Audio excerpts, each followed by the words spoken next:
Everyone আসসালামু আলাইকুম। নিজ বাগান থেকে পুঁই শাক কেটে এনে বন্ধুরা পুঁই শাক কাটতে আছি, কিন্তু দেখেন লেবু গাছের মধ্যে পুঁই শাক একটা দেখাবো দেখি, তাই না?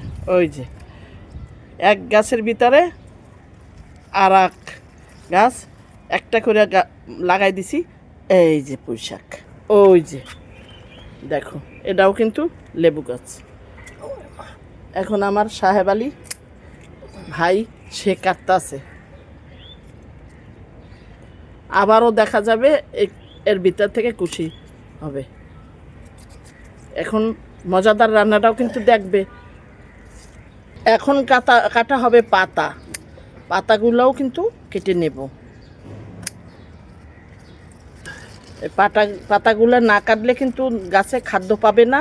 সবসময় এটা মনে রাখতে হবে, পাতা অন্তত 2 হাত অন্তর কেটে রাখতে হবে গোড়া থেকে। এই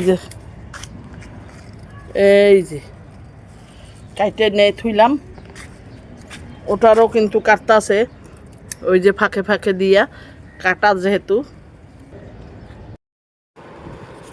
এই যে পুঁই শাক কাটাকাটি চলতেছে, একদম নরম গাছের পুঁই শাক।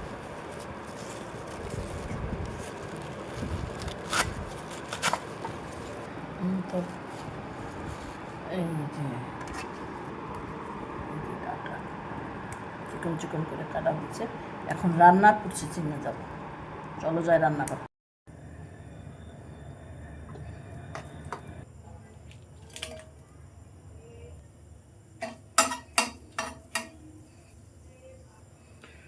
দর্শক বন্ধুরা, সিম্পল একটা রান্না কিন্তু খেতে অসাধারণ।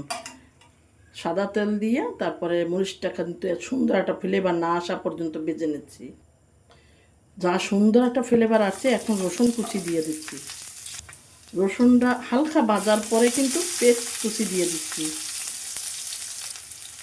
এখন ভালো করে সুন্দর করে ব্রেস্তার মতন করে নেব। আগে পেস্টটা রসুনটা কিন্তু ভাজা হয়ে গেছে, এর চেয়ে বেশি ভাজার কোনো দরকার নেই।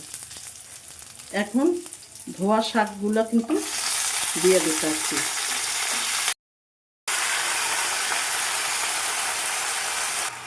সাথে বোম্বাই মরিচ কাঁচা পেঁয়াজ একটু সেদ্ধর সাথে দেব।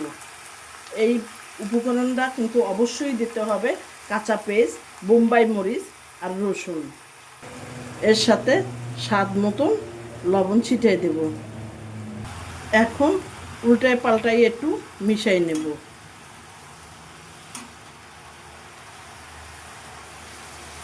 এই বোম্বাই মরিচের স্বাদ শাকটাকে অসাধারণ করে তুলবে। সাথে কিন্তু দুই একটা আন্ডা দিতে হবে, মানে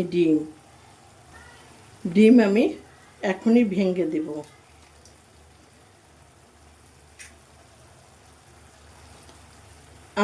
আমি কিন্তু 2টো আন্ডা ব্যবহার করলাম।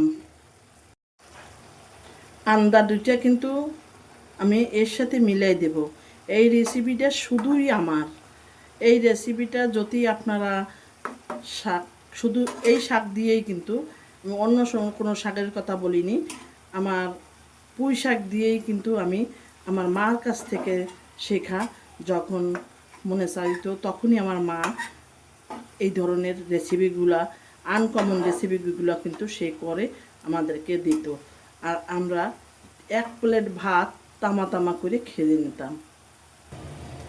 এখন বলো তো বন্ধুরা, আমার রান্নাটা কীরকম লাগলো তোমাদের কাছে? এ দিয়ে তোমরা মাছ মাংস রেখে 1 প্লেট ভাত খেতে পারবে আশা করি। তাহলে আমার সাথে একাত্মতা বোধ করে রেসিপিটা শেয়ার করে দিও, অন্য বন্ধুরা যেন দেখতে পারে এই মজাদার শাক রান্না। শেষ হয়ে গেল আজকে রান্না। এটা কিন্তু এরকমই ঢাকনা না দিয়েই কষাইয়া ভালো করে তেল না ওঠা বসন পর্যন্ত কিন্তু রান্না করতে হবে। ধন্যবাদ সকল বন্ধুদেরকে মজাদার রান্না ধৈর্য ধরে দেখার জন্য।